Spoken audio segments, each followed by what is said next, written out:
Sir, सबसे पहले हमें ये बताइए कि आपका जन्म कहाँ हुआ और आपने कैसे अपनी पढ़ाई की शुरुआत करी और कैसे आप इस लाइन में आए? देखिए, मेरा जन्म आगरा के पास एक छोटा कस्बा है। जी। अब तो शायद कस्बा नहीं, बड़ा जगह हो गई है वो जी। आज के 2026 में। उसका नाम है टूंडला। जी। और ये जो दिल्ली से हावड़ा लाइन जाती है जी। रेलवे की, जी। तो वो उस पे जंक्शन है वो एक। जी। वहाँ से आगरा के लिए लाइन जाती है और इधर अलीगढ़ के लिए आ जाती है। जी। जी। तो मेरे पिता वहाँ पे एक रेलवे कॉलेज होता था ब्रिटिश पीरियड में। 1936 में मेरे पिता वहाँ आए थे जी। और हम 8 भाई बहन हैं, सबका जन्म वहीं हुआ। 8 भाई बहन हैं? हम लोग 8 भाई बहन थे। अब जी। तो कम हो गए जी। क्योंकि कुछ लोग अब नहीं है इस दुनिया में। जी। और तो वो एक रेलवे कॉलेज हाई स्कूल करके होता था ब्रिटिश पीरियड में। जी।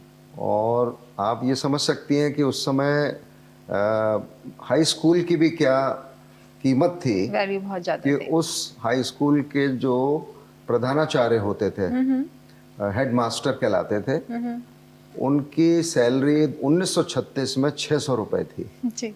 और मेरे पिता को, वो टीचर थे, उनको 40 रुपये मिलते थे। तो आप समझ सकती हैं कि कितना अहमियत थी एक हेड मास्टर की या जी। प्रिंसिपल की। जी। और वहाँ से फिर उसको इंटरमीडिएट तक ले गए रेलवे वाले। जी। और फिर वहीं पे हम सब 8 भाई बहनों का जन्म हुआ। मेरा जन्म 1952 में हुआ। जी। और वहीं पे मैं पला बढ़ा और पढ़ाई की टूंडला में, इंटरमीडिएट तक उसी कॉलेज में। जी। और बहुत अच्छा कॉलेज माना जाता था, टीचर्स बहुत अच्छे थे हमारे। जी। और उसके बाद फिर मैं 1 साल बीएससी पढ़ा आगरा में आके। जी। और उस बायोलॉजी बैकग्राउंड से? बायोलॉजी बैकग्राउंड थी। जी। तो नेचुरली फिजिक्स, ये अपना बॉटनी, जोलॉजी, केमिस्ट्री, ये सब्जेक्ट थे। और फिर चूंकि मेरे बड़े भाई और पहले से ही मेडिकल में चले गए थे, जी। जी। आगरा मेडिकल कॉलेज में थे, तो मेरा भी थोड़ा रुझान जी। उस तरफ को हो गया था। तो उस समय क्या कॉम्पिटिशन्स हुआ करते थे? उस समय जो ये नीट तरह का तो कुछ होता नहीं था। उस समय प्री मेडिकल टेस्ट होते थे। जी। जी। और यूपी में उस समय 5 या 6 मेडिकल कॉलेज थे, तो सबका अलग अलग होता था। जी। जी। तो उसमें जैसे जिस वर्ष मेरा हुआ, उस वर्ष लखनऊ कानपुर का एक साथ हुआ, इलाहाबाद का अलग से हुआ। जी।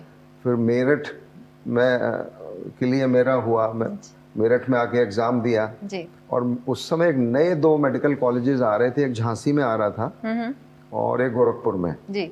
1970 की बात है ये।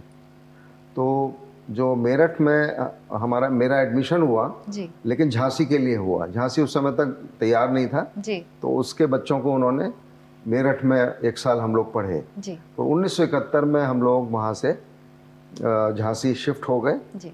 और फॉर्चुनेटली झांसी नया मेडिकल कॉलेज होने के बाद भी हमारे जो उस समय फैकल्टी टीचर्स आए, जी। वो बहुत नामी ग्रामी टीचर्स थे। कुछ कानपुर से आए, कुछ आगरा से आए।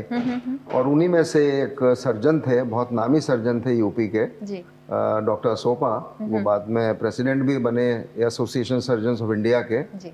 बहुत अच्छे सर्जन थे, मतलब उनके जैसा स्किलफुल सर्जन मैंने बहुत कम ही देखे हैं। अब मैं भी सर्जन हूँ। और जिस तरह से उस समय तो कोई अलग अलग उतनी स्पेशलिटीज़ नहीं थी, जी।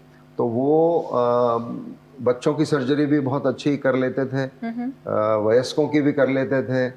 उसके अलावा वो हेड इंजरी, कोई न्यूरो सर्जन नहीं होते थे तो उस समय, बेसिकली पहले ज़माने में कोई स्पेशलिटी टाइप कोई नहीं नहीं हुआ थी। करती तो वो थी। सारा वही करते थे। तो जी। हम लोगों को भी सीखने का मौका मिला और जी। उनसे इंस्पायर होके मैंने फिर शल्य चिकित्सा को अपना उद्देश्य बनाया। और आगे चल के उनके अंडर में मैंने हाउस जॉब किया, ओके। फिर रेजिडेंसी की, और उसके बाद फिर तो इलाहाबाद जाके। बेसिकली आपका जो प्रेरणा स्रोत हैं आपके और जो आपके आइडियल हैं, वो बिल्कुल आपके वो गुरु की तरह गुरु की तरह आपके। ही थे वो। जी। और बहुत ख्याल भी करते थे वो लोग, जी। बिल्कुल माता पिता की तो आज तरह। की डेट में क्या एक नॉर्मल सर्जन को ये सब सर्जरी करने को मिलती है कि आप ब्रेन सर्जरी भी कर लो, आप ब्रेस्ट सर्जरी भी कर लो? आज की डेट में क्या ऐसी पॉसिबिलिटीज हैं? नहीं, अब तो देखिए बहुत समय बदल गया। इस बात को आधा शताब्दी हो गई, जी। आप अगर देखें उससे भी बिल्कुल। ज़्यादा हो गई। हाँ जी। 1970 में मेरा एडमिशन हुआ था मेडिकल कॉलेज में। जी।